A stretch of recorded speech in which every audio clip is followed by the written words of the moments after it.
Hello friends, आपका स्वागत है सिविलियन क्लासेस में। तो प्यारे बच्चों, आज हम बात करेंगे डिजाइन ऑफ स्ट्रक्चर के बारे में। तो प्यारे बच्चों, इसमें हम लोग पढ़ रहे थे यूनिट नंबर 1, जिसका नाम था वर्किंग स्ट्रेस मेथड। तो प्यारे बच्चों, वर्किंग स्ट्रेस मेथड में हमने बहुत सारे टॉपिक को कवर किया था। अब हम अगले टॉपिक की ओर चल रहे हैं, analysis of singly reinforced beam. प्यारे बच्चों, आपको पता होगा सिंगली रेनफोर्स्ड बीम किसको कहते हैं? ऐसा बीम जिसके सिर्फ टेंशन जोन में अगर आप स्टील प्रोवाइड करते हैं तो वो कहलाता है सिंगली रेनफोर्स्ड बीम कहलाता है। तो प्यारे बच्चों, उस सिंगली रेनफोर्स्ड बीम का हमने क्रॉस सेक्शन बना लिया यहाँ पर, और इसका ये स्ट्रेस डायग्राम हमने बनाया। स्ट्रेस डायग्राम मान लेते हैं प्यारे बच्चों, ये जो है आपका, ये है आपका एक्स सी और ये है आपका डी माइनस एक्स सी, है ना, एक्स सी, और ये आपका डी माइनस एक्स सी। तो प्यारे बच्चों, सबसे पहला एनालिसिस में हम लोग देखेंगे कैलकुलेशन ऑफ कंप्रेसिव फोर्स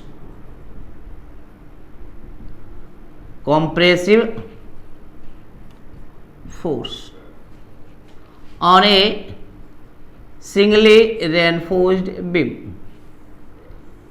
प्यारे बच्चों, हम लोग ये देखेंगे कि इस सिंगली रेनफोर्स्ड बीम में कितना कंप्रेसिव फोर्स डेवलप होगा, उसके बारे में हम लोग चर्चा करेंगे। मतलब सिंगली रेनफोर्स्ड बीम में कितना कंप्रेसिव फोर्स आ रहा है वो हम निकालने का कोशिश करते हैं, ठीक है ना। तो देखिए प्यारे बच्चों, कैसे निकलेगा। कंप्रेसिव फोर्स बराबर compressive stress into area cross section area, है ना, cross section area of beam. पहले बच्चों, आप ये सब जान रहे होंगे कि कंप्रेसिव फोर्स क्या होता है, स्ट्रेस इंटू एरिया, फोर्स बराबर स्ट्रेस इंटू एरिया। अब देखिए प्यारे बच्चों, कंप्रेसिव स्ट्रेस देखते हैं। कंप्रेशन जोन कौन सा है? कंप्रेशन जोन ये है प्यारे बच्चों। तो कंप्रेशन जोन में देखिए स्ट्रेस कितना लग रहा था। देखिए प्यारे बच्चों, 0 से लेकर सिग्मा सीबीसी लग रहा है, 0 से लेकर sigma CBC. Maximum value compressive stress का सिग्मा सीबीसी, और घटते घटते कहां तक हुआ है? 0।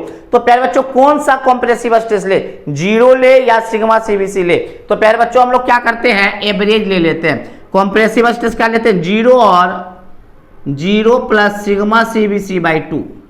क्यों एवरेज लिए प्यारे बच्चों? क्योंकि एक समान आपका स्ट्रेस नहीं लग रहा था, पूरे कंप्रेशन जोन में एक तरीके का स्ट्रेस नहीं लग रहा था। मैक्सिमम सिग्मा सीबीसी लग रहा था और मिनिमम 0 लग रहा था। तो हमने दोनों का एवरेज ले लिया। तो कंप्रेसिव स्ट्रेस आपका हो गया प्यारे बच्चों 0 plus sigma CBC by 2 into cross section area of the beam. Cross section कितना है बीम का? बी इंटू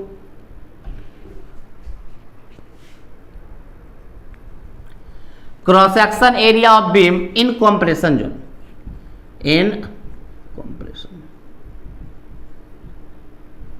कितना हो जाएगा प्यारे बच्चों? कंप्रेशन जोन में प्यारे बच्चों यही है कंप्रेशन जोन, एक्सी, ये आपका बी। तो cross section area in compression zone में कितना हो जाएगा प्यारे बच्चों? बी इंटू एक्सी होगा या नहीं? देखिए यही एरिया तो लिए हैं, ये एरिया कितना है? B into XC. तो प्यारे बच्चों, कंप्रेसिव फोर्स बराबर क्या हो जाएगा? Compressive stress into cross section area of beam in compression zone.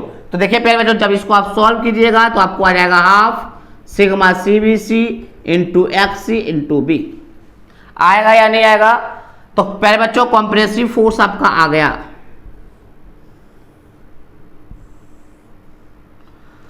Half into sigma CBC into XC into B. ये वैल्यू आपका हो गया किसका? कंप्रेसिव फोर्स का। अगर आपसे पूछे कि किसी सिंगली रेनफोर्स्ड बीम में कितना कंप्रेसिव फोर्स डेवलप हो रहा है, तो आप क्या बताइएगा? Half into sigma CBC into XC into B. ये फॉर्मूला हो गया। चलिए प्यारे बच्चों, हम लोग देखेंगे कितना टेंसाइल फोर्स आ रहा है। कैलकुलेशन ऑफ, अच्छा ये बताइए सर, पहले point of application of compressive force, point of application of compressive force, net compressive force, net compressive force. अब ये बताइए प्यारे बच्चों, ये जो नेट कॉम्प्रेसिव फोर्स है half sigma CVC into XC into B, वो कहां पे लगेगा, किस पॉइंट पे लगेगा? कॉम्प्रेसिव फोर्स का सीजी क्या होगा? तो देखिए प्यारे बच्चों, बहुत ही आसान है। कॉम्प्रेसिव फोर्स, आप स्ट्रेस डायग्राम को देखिए, स्ट्रेस डायग्राम कैसा है? लीनियर है, दैट मींस ट्रायंगल है। कॉम्प्रेशन जोन कैसा है? ट्रायंगल है। तो ट्रायंगल का सीजी कहां पे होता है प्यारे बच्चों? XC/3।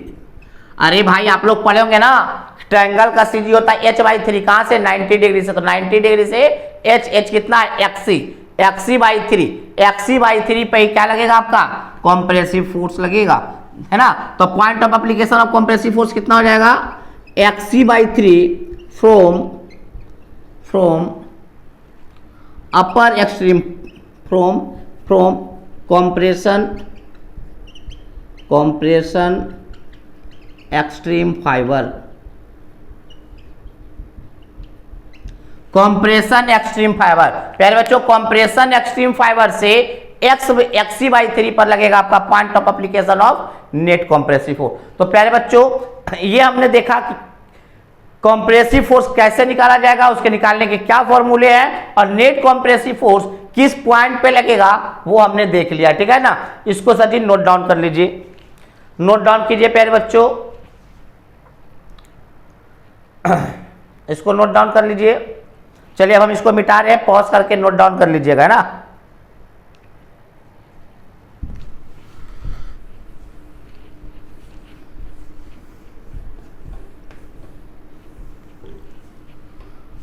अब देखिए प्यारे बच्चों, अब हम लोग निकालेंगे calculation of tensile force, calculation of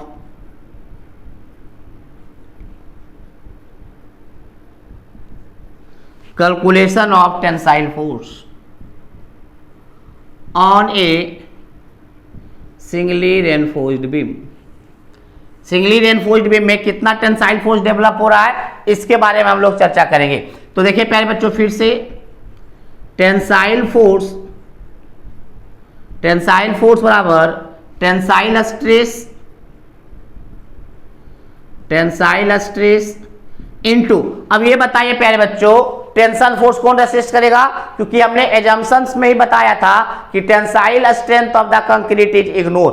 concrete के टेंसाइल स्ट्रेस को हम लोग इग्नोर करते हैं, दैट मींस टेंशन टोटल का टोटल टेंशन आपका रेनफोर्समेंट रहेगा। मान लीजिए प्यारे बच्चों, यहां पर जो हम रेनफोर्समेंट प्रोवाइड किए हैं उसका एरिया ऑफ स्टील क्या है? AST है। उसका टोटल एरिया क्या है स्टील का? AST है। तो हम लिखेंगे टेंसाइल स्ट्रेस इनटू कौन सा आएगा भाई? तो एरिया ऑफ स्टील। तो टेंसाइल स्ट्रेस आपका हो जाएगा sigma ST into area of steel हो जाएगा AST। तो टेंसाइल फोर्स बराबर सिग्मा ST इंटू AST, ठीक है ना। अगर हम पॉइंट ऑफ एप्लीकेशन के बारे में बात करें प्यारे बच्चों, तो देखिए जहां पे आपका छड़ होगा वहीं पे टेंसाइल फोर्स लगेगा। तो छड़ यहीं पे है प्यारे बच्चों, तो आपका जो टेंसाइल फोर्स आएगा, टेंसाइल फोर्स आपका कहां लगेगा? छड़ के ही पास लगेगा, यहां पे हो गया आपका टेंसाइल फोर्स। बात समझ में आया? कंप्रेसिव फोर्स समझ में आ गया, टेंसाइल फोर्स समझ में आ गया। तो देखिए प्यारे बच्चों, calculation of tensile force on singly reinforced beam कैसे निकालेंगे? टेंसाइल फोर्स बराबर tensile stress into area of steel. Tensile stress कितना होता है? Sigma ST into area of steel कितना है? AST। ये हमने एज्यूम किया कि टोटल एरिया ऑफ स्टील कितना है? AST है। दोनों को हमने मल्टीप्लाई किया तो आपका क्या निकल गया? Tensile force. ठीक है प्यारे बच्चों, चलिए इसको भी नोट डाउन कर लीजिए, नोट डाउन कीजिए प्यारे बच्चों जल्दी। चलिए इसको भी नोट मिटा रहे हैं।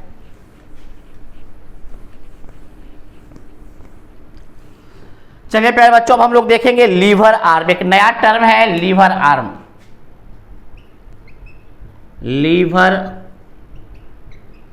लीवर आर्म, देखिए प्यारे बच्चों, लीवर आर्म क्या है? It is the distance between point of application of point of application of compressive force and point of application of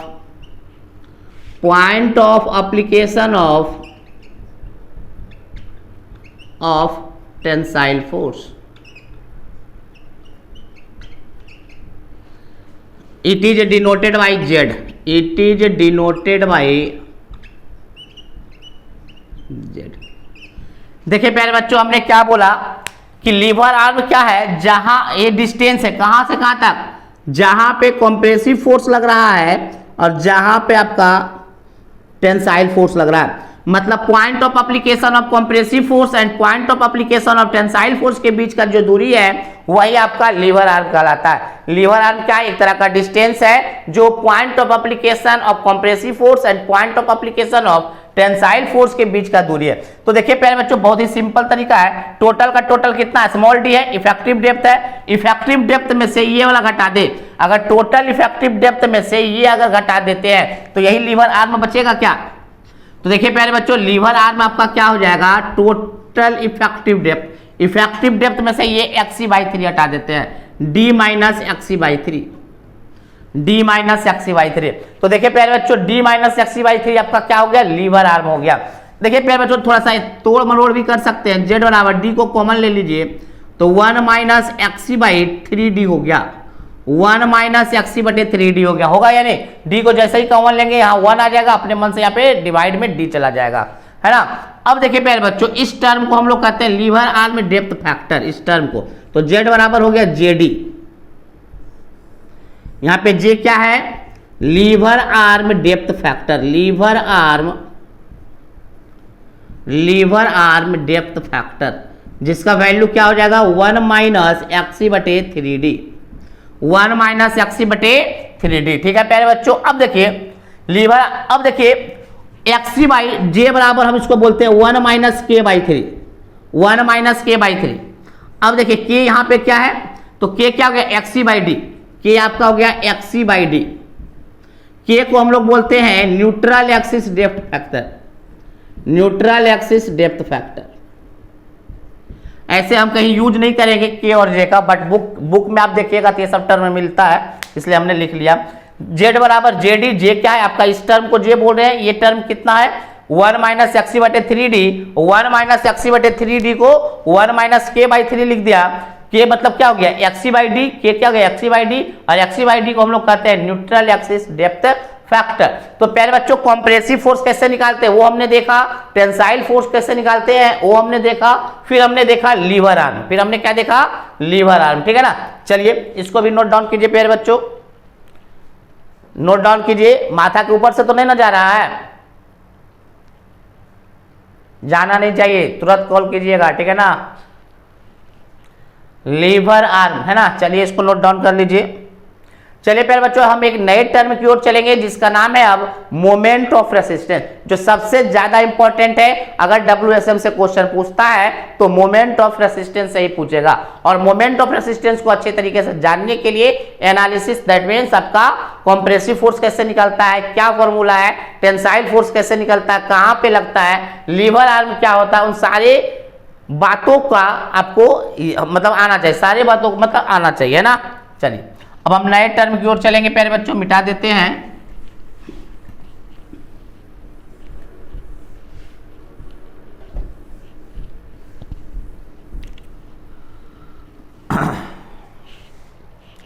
चलिए प्यारे बच्चों, हम लोग देखेंगे moment of resistance, moment of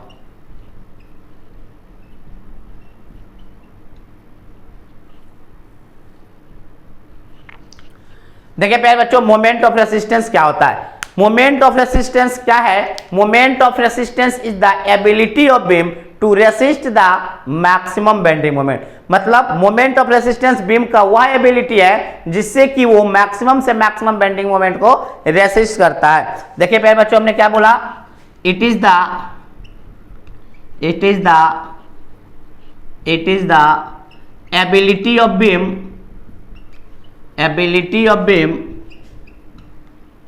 to resist maximum bending moment, to resist maximum bending moment, maximum bending moment. पहले बच्चों हमने बोला कि मोमेंट ऑफ रेसिस्टेंस किसी बीम का वह एबिलिटी है जिसके कारण वो मैक्सिमम बेंडिंग मोमेंट को क्या कर सकता है, रेसिस्ट कर सकता है। मतलब जितना भी बेंडिंग मोमेंट आ रहा है टोटल, मतलब मैक्सिमम बेंडिंग मोमेंट जितना आ रहा है उसको सहने का जो शक्ति होता है वही कहलाता है moment of resistance. Moment of resistance को हम लोग AMR से नोट करेंगे और ये आपका क्या हो जाएगा, bending moment maximum. Maximum bending moment के बराबर आपका हो जाता है मोमेंट ऑफ रेसिस्टेंस। अब बात ये उठता है प्यारे बच्चों कि कैसे निकालेंगे calculation of moment of resistance, calculation of moment of resistance. हम बात अब ये करेंगे कि मोमेंट ऑफ रेसिस्टेंस को निकाला कैसे जाए, मोमेंट ऑफ रेसिस्टेंस को निकाला कैसे जाए। तो देखिए प्यारे बच्चों, मोमेंट ऑफ रेसिस्टेंस क्या होगा, मोमेंट ऑफ रेसिस्टेंस का आपका फॉर्मूला हो जाएगा compressive force into lever arm. प्यारे बच्चों मोमेंट होता क्या है, force into perpendicular distance, force into perpendicular. Force देखिए इधर लगेगा, परपेंडिकुलर डिस्टेंस ये है ना, तो compressive force into lever arm. तो देखिए प्यारे बच्चों कंप्रेसिव फोर्स का फॉर्मूला हमको पता है, half sigma CBC into XC into B, और लीवर आर्म कितना भी बताए थे, D minus XC by 3, D minus XC by 3, D minus XC by 3। ये आपका हो गया प्यारे बच्चों मोमेंट ऑफ रेसिस्टेंस का फॉर्मूला। MR बराबर half sigma CBC into XC into B, D minus XC by 3। अब देखिए प्यारे बच्चों, हाफ सिग्मा CBC, पहले बच्चों अपने मन से XC पे भागा दे देते हैं D से, तो D से मल्टीप्लाई भी करना होगा प्यारे बच्चों। अपने मन से अगर हम भागा दिए हैं तो एक D से मल्टीप्लाई भी करना होगा। अब चलिए प्यारे बच्चों इस D को बाहर निकालते हैं। D को जैसे ही बाहर निकालेंगे तो D स्क्वायर हो जाएगा, यहां बचेगा 1 माइनस XC बटे 3D। बचेगा या नहीं बचेगा। अब देखिए प्यारे बच्चों हम क्या बोल रहे हैं, MR बराबर हाफ सिग्मा CBC, ये टर्म क्या होगा, के बोलते हैं क्या, के, इसको क्या बोलते हैं, जे बोलते हैं क्या, इसको जे बोलते हैं क्या, अब BD स्क्वायर बोल सकते हैं। अब देखिए प्यारे बच्चों MR बराबर आपका हो गया, इसको हम लोग बोल रहे हैं Q BD whole square. MR बराबर QBD स्क्वायर। इतना आपको नहीं रखना है प्यारे बच्चों, याद आपको सिर्फ ये फॉर्मूला रखना है, इसी से हमारा काम हो जाएगा। ये जो फॉर्मूला है ना, ये फॉर्मूला से याद हो जाएगा, सारा काम हो जाएगा। Compressive force into lever arm, ये याद रखिएगा, बट बुक की नॉलेज भी थोड़ा सा देना है। MR बराबर QBD स्क्वायर। यहाँ पे Q क्या है प्यारे बच्चों, मोमेंट रेसिस्टेंस फैक्टर। Q क्या है, मोमेंट रेसिस्टेंस फैक्टर है, जिसका वैल्यू क्या हो जाएगा, half sigma CBC into K into J, half sigma CBC into K into J, ये कहलाता है moment resistance factor, moment resistance factor. ठीक है प्यारे बच्चों। तो देखिए प्यारे बच्चों calculation of moment of resistance हमने निकाला, compressive force into lever arm. Compressive force का फॉर्मूला हमको पता था, लीवर आर्म का फॉर्मूला पता था, तो हमने निकाल लिया। चलिए इसको नोट डाउन कीजिए प्यारे बच्चों, पॉज करके नोट डाउन कर लीजिए, पॉज करके नोट डाउन कीजिए।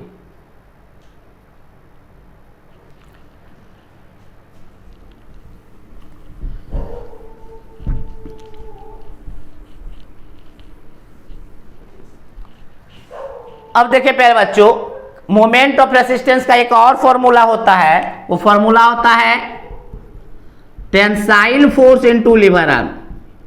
हमने अभी लिखाया था compressive force into lever arm. प्यारे बच्चों MR का एक और फॉर्मूला होता है tensile force into lever arm.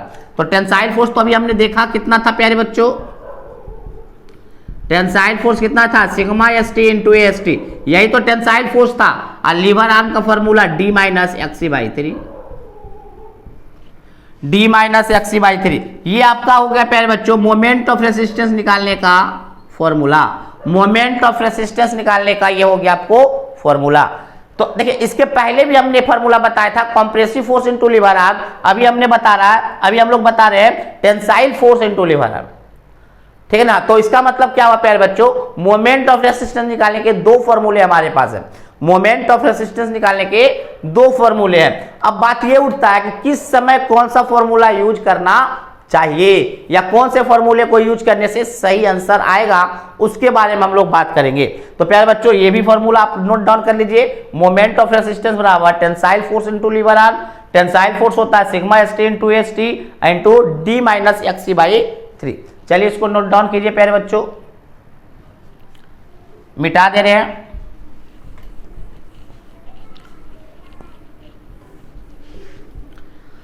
अब बात ये उठता है प्यारे बच्चों कि कौन सा मोमेंट ऑफ रेसिस्टेंस का फॉर्मूला कब अप्लाई किया जाएगा। तो देखिए प्यारे बच्चों, सबसे पहले आपको चेक करना पड़ेगा, check the type of section, check the type of section, check the type of section. प्यारे बच्चों टाइप ऑफ सेक्शन आपको चेक करना पड़ेगा कि ओवर है या अंडर है या बैलेंस्ड है। वो कैसे चेक होगा? वो चेक होगा कैसे? वेन जब आप एक्स से निकालना पड़ेगा, actual depth of neutral axis निकालना पड़ेगा और एक्सी निकालना पड़ेगा, और पता चला कि जब एक्स से ग्रेटर देन एक्सी हो गया that means over reinforce section. तो जैसे ही आपका ओवर रेनफोर्स सेक्शन होगा प्यारे बच्चों, तो आपको फॉर्मूला अप्लाई करना होगा एम आर बराबर compressive force into lever arm, compressive force into lever arm, और फॉर्मूला हो जाएगा half sigma CBC into XC into B D minus XC by 3। ये फॉर्मूला अप्लाई कीजिएगा। ये फॉर्मूला तब अप्लाई कीजिएगा जब आपका सेक्शन ओवर रेनफोर्स सेक्शन हो जाएगा। जब आपका सेक्शन ओवर रेनफोर्स सेक्शन हो जाएगा तो आप compressive force into lever arm वाला फॉर्मूला अप्लाई कीजिएगा। बट इस बात का भी ध्यान दीजिएगा कि जैसे ही आप सेक्शन को चेक कर लिए, जैसे ही आप सेक्शन को चेक कर लिए कि ये आपका ओवर है या अंडर है, तो क्रिटिकल के जगह पे हम लोग यूज करेंगे हमेशा एक्चुअल, दैट मीन्स एक्सी के जगह यूज करेंगे एक्से। याद हुआ प्यारे बच्चों हमने क्या बोला? जैसे ही आप सेक्शन को चूज कर लेते हैं कि वो ओवर है या अंडर है, तो उस समय आप अच्छा चूज कैसे कीजिएगा? एक्स से निकाल के, एक्स से निकाल के, अगर एक्स से बड़ा हो गया तो ओवर रेनफोर्स सेक्शन, ये हमने बता चुका है टाइप्स ऑफ सेक्शन में कि एक्चुअल जब बड़ा हो जाएगा क्रिटिकल से तो वह कहलाएगा ओवर रेनफोर्स सेक्शन। तो जैसे ही पता चल गया कि ओवर रेनफोर्स सेक्शन है तो हमेशा क्या यूज कीजिएगा? एक्स से। क्या यूज कीजिएगा? एक्स से। तो ये फॉर्मूला अप्लाई कीजिएगा कब? कब? जब आप पता चल गया कि सेक्शन कौन सा है, मतलब ओवर रेनफोर्स सेक्शन के लिए ये फॉर्मूला अप्लाई कीजिएगा, ओवर रेनफोर्स सेक्शन के लिए। चलिए दूसरा देखेंगे, वेन एक्स से लेस देन एक्सी हो गया, जब आपका एक्स से जो लेस देन एक्सी हो जाएगा तो वो क्या कहलाता है प्यारे बच्चों? That is under reinforced section, under reinforced section. Under reinforce section में एमआर जो निकालेंगे वो tensile force into lever arm की मदद से निकालेंगे। टेंसाइल फोर्स कितना है प्यारे बच्चों? Sigma S T into A S T D minus XC by 3 होता है, लेकिन लिखेंगे डी माइनस एक्सी बाई 3, क्योंकि जैसे ही हमको टाइप्स ऑफ सेक्शन पता चल जाता है तो कभी भी एक्सी यूज नहीं होता है, एक्स से यूज होता है। जैसे ही आपको टाइप्स ऑफ सेक्शन पता चल जाता है, टाइप्स ऑफ सेक्शन के लिए एक्स से और एक्सी जरूरी होता है, तो एक्स से भी पता है, एक्स से भी पता है, उसी के मदद से हम लोग ओवर बताएं या अंडर रेनफोर्स सेक्शन बताएं। लेकिन जैसे ही आपको सेक्शन का टाइप्स पता हो जाता है तो critical depth of neutral axis use नहीं करके actual depth of neutral axis use करते हैं। ठीक है प्यारे बच्चों, तो आज हमने पढ़ा analysis of singly reinforced beam. Analysis of singly reinforced beam, हमने उसमें देखा कि कॉम्प्रेसिव फोर्स निकालने के क्या फॉर्मूले हैं, फिर हमने देखा टेंसाइल फोर्स निकालने के क्या फॉर्मूले हैं, फिर हमने देखा लीवर आर्म क्या होता है, फिर हमने देखा मोमेंट ऑफ रेसिस्टेंस क्या होता है और कैसे निकाला जाता है, कौन सा फॉर्मूला मोमेंट ऑफ रेसिस्टेंस का कब अप्लाई करेंगे, वो सब हम लोग देख लिए। ठीक है प्यारे बच्चों, चलिए आप इसको नोट डाउन कर लीजिए और आज के लिए बस इतना ही। Thank you.